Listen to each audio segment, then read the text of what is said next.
রোজা করে নামাজ পড়ে ফল কি হবে দুনিয়ায়? রোজা করে নামাজ পড়ে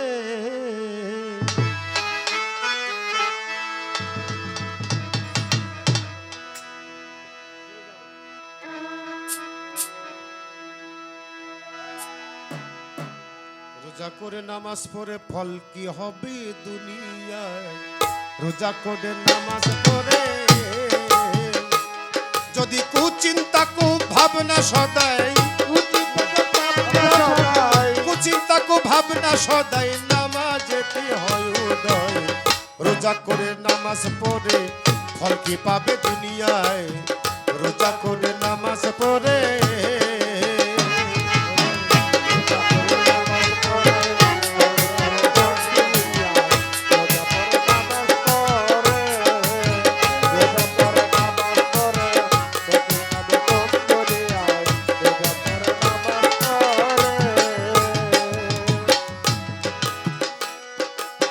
নামাজ পড়ো সুরত চিনে আমি তোকে ভুলিয়া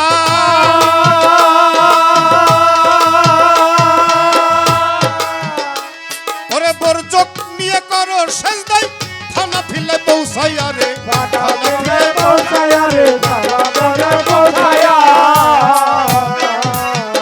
নামাজ পড়ো সুরত চিনে আমি তোকে ভুলিয়া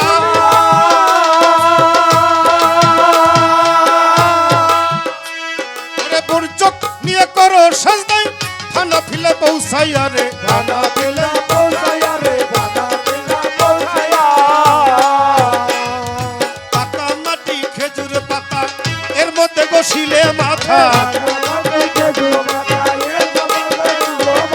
পাকা মাটি খেজুর পাতা এর মধ্যে বসিলে মাথা ফল হবে না যথা তথা ফল হবে না যথা তথা বুঝবে না বে রোজা করে নামাজ পড়ে ফল কি পাবে দুনিয়ায়? রোজা করো নামাজ পড়ো ওরে রোজা করো নামাজ পড়ো ফল পাবে দুনিয়ায়। রোজা করো নামাজ পড়ো ওরে রোজা করো নামাজ পড়ো ফল পাবে দুনিয়ায়। রোজা করো নামাজ পড়ো রোজা করে বুঝাবে লাভ কি হবে অকারণ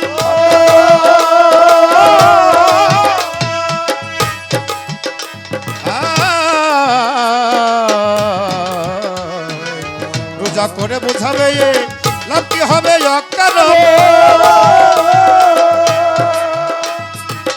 অকারণে ফল হবে কি বেবুঝা হলে মদন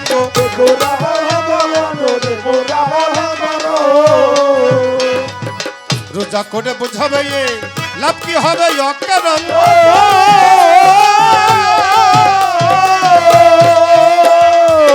অনাহারে ফল হবে কি বেবুঝা হলে মদন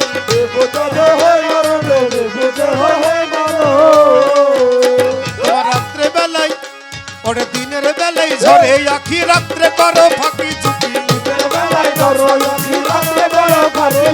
দিনের বেলায় ঝরে আখি রাত্রে করো ফাঁকি ঝুঁকি আসল রোজার অনেক বাকি আসল রোজার অনেক বাকি নকলে সব রোজা করে নামাজ পড়ে ফলতে হবে দুনিয়ায়।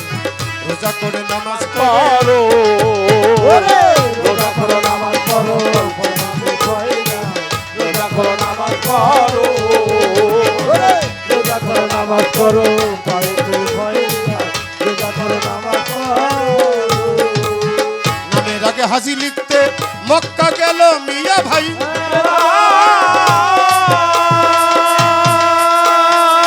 অনাহারে গরিব মরে তার তো কোনো খবর নাই তার তো কোনো খবর নাই তার তো কোনো খবর নাই নামের আগে হাজি লিখতে মক্কা গেল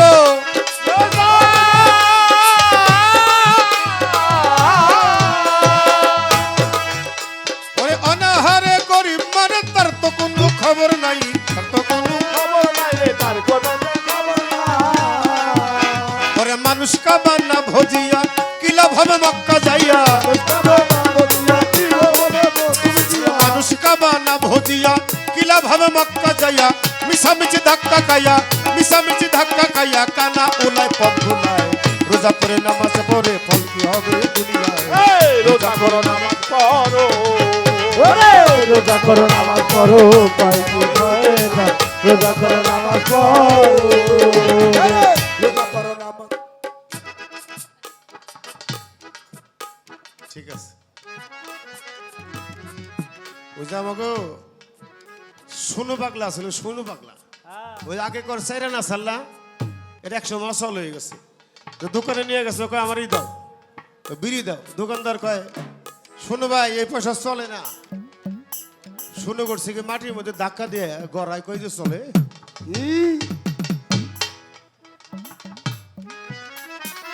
নামের আগে হাজি লিখতে মক্কা গেল মিয়া ভাই ঘরের কোনে গরিব মরে তার তো কোনো খবর নাই হাদিস যদি পড়েন একটা চেয়ারম্যান যদি ইউনিয়নে কোনো মানুষ ঋণ থাকে তাহলে সে হজে যেতে পারবে না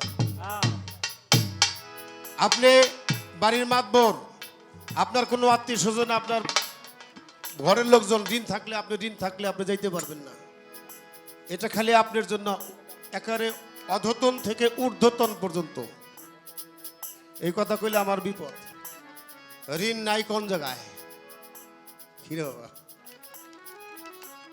ঋণ থাক কিন্তু হাজি সাপ এটা কইতুব আচ্ছা একটা কথা শুনতো বাবা নামাজ পড়লে কয় না নামাজি কয় রোজা রাখলে কয় না রোজাদার কয় আরে জাকাত দিলে কয় না জাকাত আলা কয় না কিন্তু হজ করলে হাজি কয় আচ্ছা আপনি কোন দিহি নামাজ পড়লে নামাজি কয় না ওই জাকাত দিলে জাকাতি কয় না কিন্তু হজ করলে তারা হাজি কয় এইটা কওয়ার কারণটা কি নামের আগে হাজি লিখতে মক্কা গেল মিয়া ভাই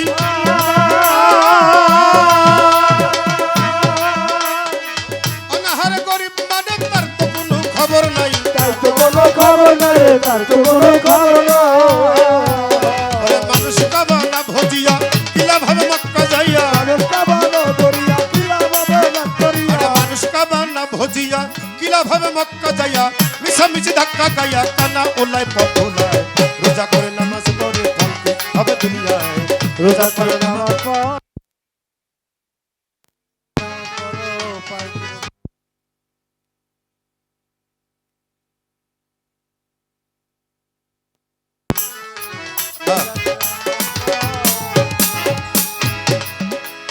চোখ থাকিতে হইয়া অন্ধ বনের পশু দাও বলি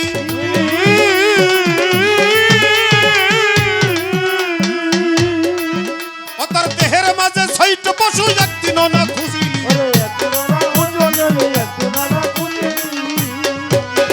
চোখ থাকিতে হইয়া অন্ধ বনের পশু দাও বলি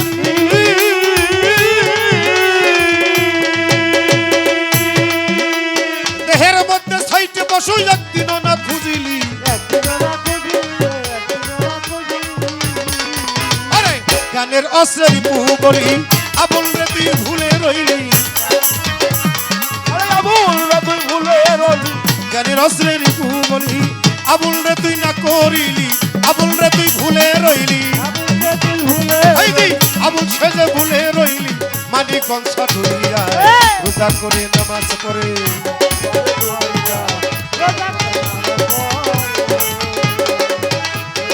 নামাজ পড়ো পাই কোনো ভয় না রোজা করো নামাজ পড়ো জোনপুরের মৌলানা উনি পীর সাহেব জোনপুর দরবার আছে না বাবা জোনপুরি আমি খালি আপনাদের কয়ে দিলাম আমাকে নামের নাম দিয়া যদি আপনারা চলবার পারেন আমরা না করি না কি কন ফকির গো নাম ভাঙ্গে যদি কোনো জায়গা থেকে বেঁচে যান আমরা খুশি কি কম বাবা তেরোই কইেন সমস্যা নাই কঠিন প্রশ্ন বাবা আমার দয়াল নবী এসে কারে খেলাফত দিছে আপনি কি আমার মারবার খাইছেন না ঘটনা কি রে মামা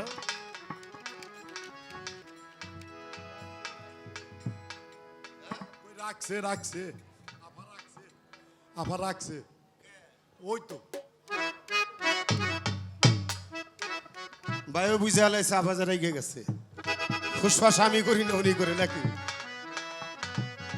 তারপরেতে আমি একটু বলতে চাই, দয়াল নবী এসে কারে খিলাফত দিল বেলায়েতের তাই। জোনায়েত বগদাদির নাম শুনছেন না? কুস্তিগির, অনেক বড় কুস্তিগির ছিল। তার সাথে পৃথিবীর কোনো কুস্তিগির কুস্তি করে টিকা থাকতে পারে না।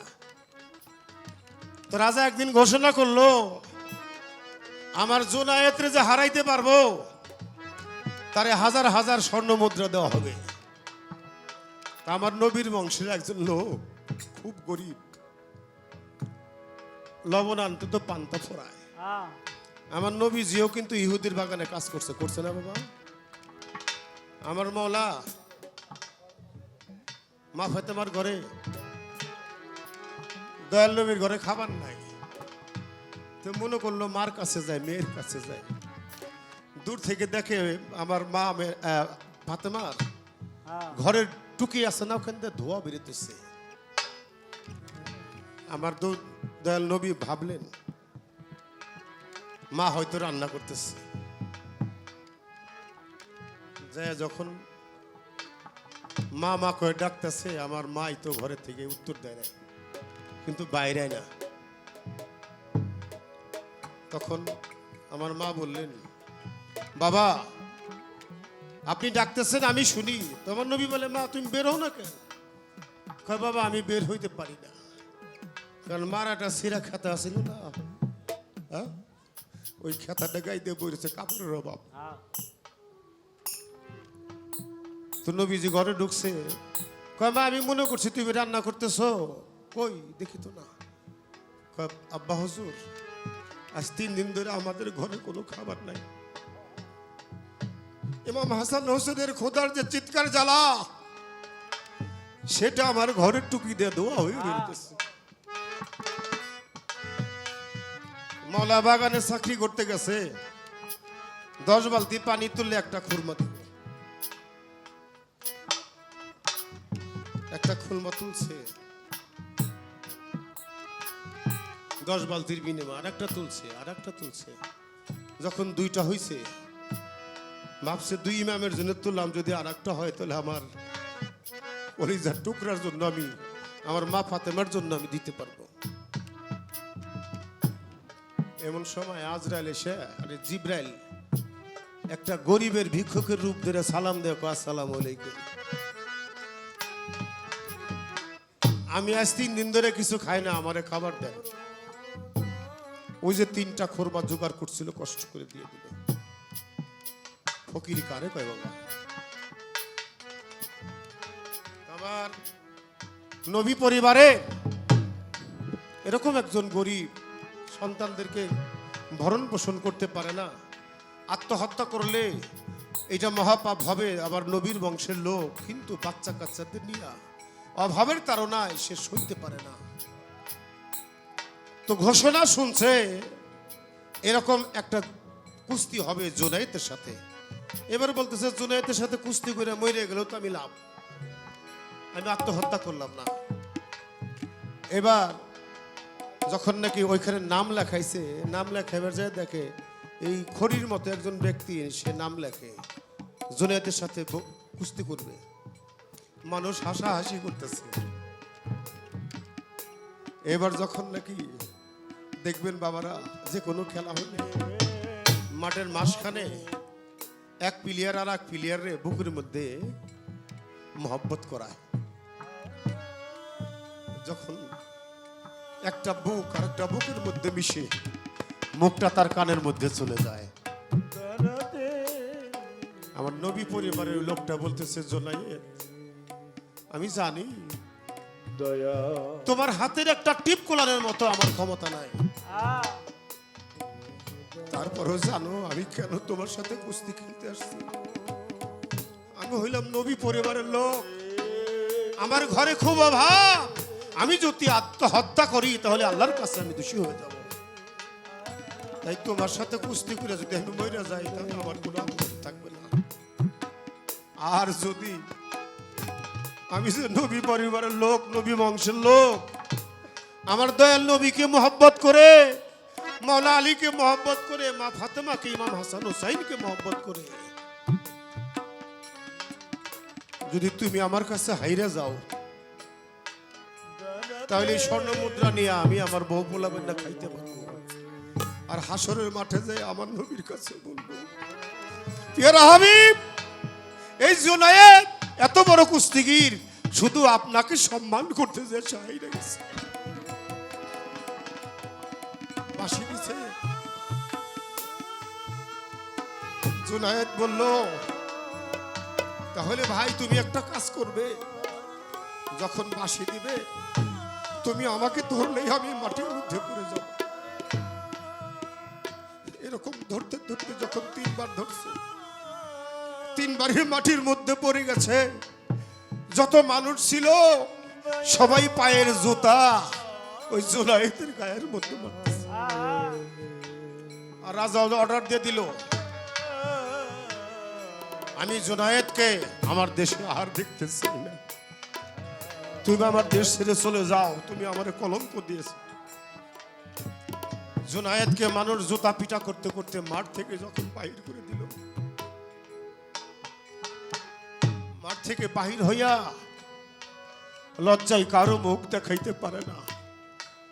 এইবার ঘরে যায় কাঁদতে কাঁদতে কাঁদতে কাঁদতে এক সময় জুনায়েদ ঘুমায় পড়ছে। স্বপ্নে দেখে আমার দয়াল নবী জুনায়েদের ঘরে এসে ডাকতেছে, জুনায়েদ আয় বাবা, তুই আমার বুকে আয়।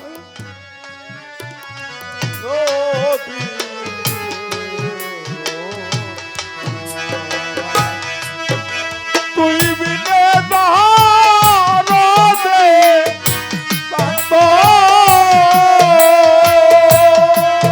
দয়াল নবী, দয়াল দয়া এ জগতে আমার কে হো না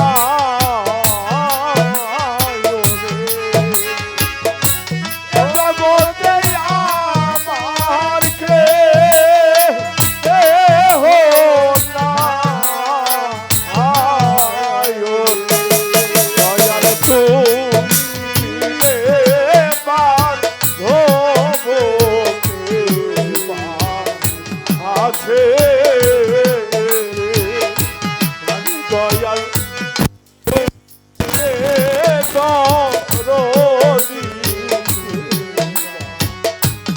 আছে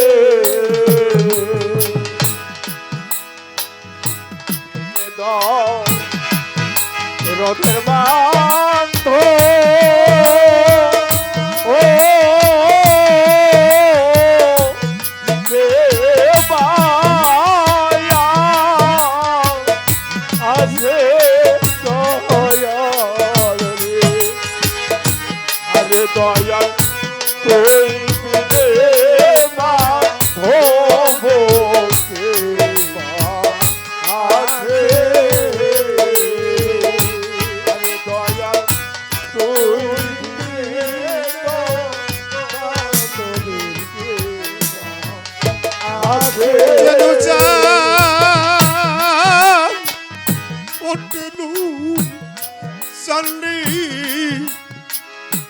ওরে আমার রশিদ চান, খলিল চান, ওর বাংলা তুই বিনে তো আমার কেহ নাই, আমার কেহ নাই রে,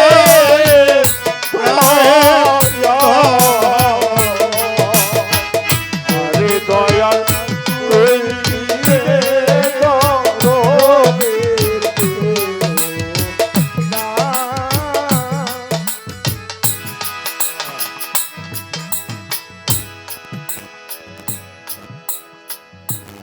কথার সারমর্মটা বুঝতে হবে।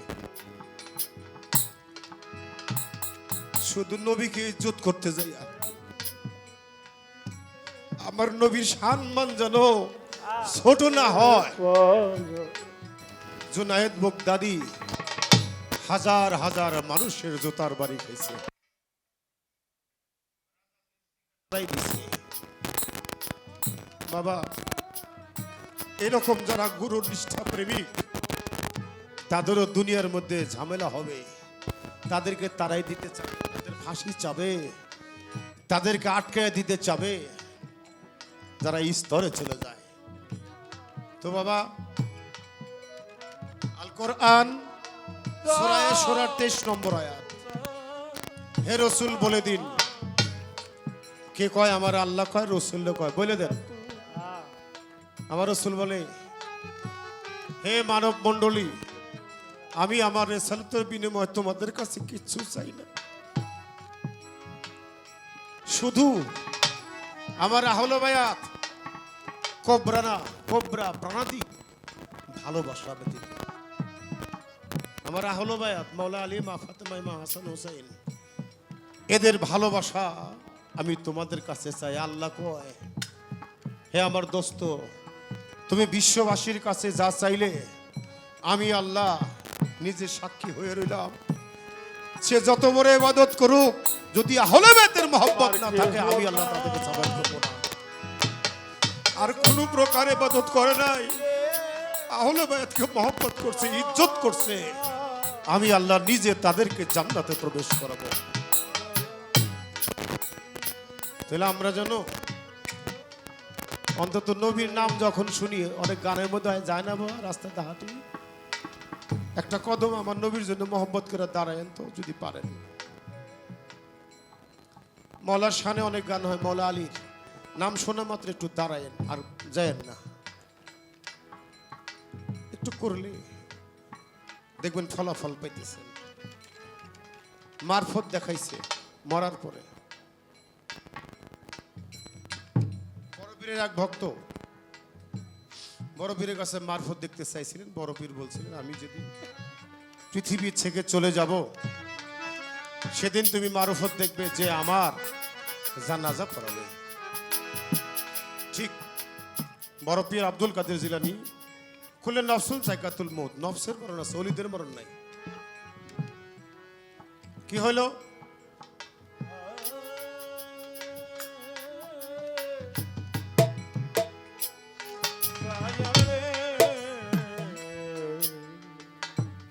তিনিও বিদায় নিলেন। এর অনেক ঘটনা আছে, আমি কইলাম না, বড় হয়ে যায়। তো ওই ভক্ত মারফত দেখবো আশাই বই রয়েছে, দেখে একটা ঘোড়ার মধ্যে কালা বরকা পরে এক ব্যক্তি এসে জানাজা দিয়ে আবার ঘোড়ায় উঠে চলে যায়। উনি ঘোড়ার সামনে যা দাঁড়াইছে, হুজুর আমার মুর্শিদ বলছিল আপনার কাছে নাকি আমি মারফত দেখবো, দয়া করে আমাকে আপনি দয়া করবেন। বরকার সামনে কাপড় থাকে না বাবা, পর্দা উঠাইয়া দিচ্ছে। ছায়া দেখে যার জানাজা নামাজ উনি নিজেই পড়ছে। কন সুবহানাল্লাহ।